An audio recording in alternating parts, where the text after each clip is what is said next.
Hey guys, welcome back to my channel. So today I'm going to share 9 ways to use retrieval practice. So now let's get started.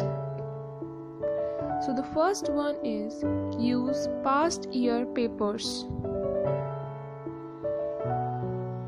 The second way you can practice test.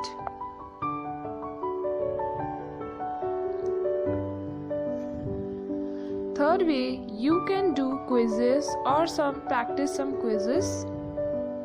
Fourth way, you can practice multiple choice questions or MCQ. Fifth, you can practice essay answers.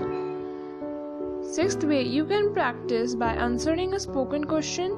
Seventh way, you can practice by testing yourself what was on your flashcards. Eighth way, you can practice by making your own questions and answering them. Ninth way, you can practice by having someone ask you some questions and you answer them. If you found this video helpful, then please give a like and subscribe and hit the bell icon for more updates. Thank you for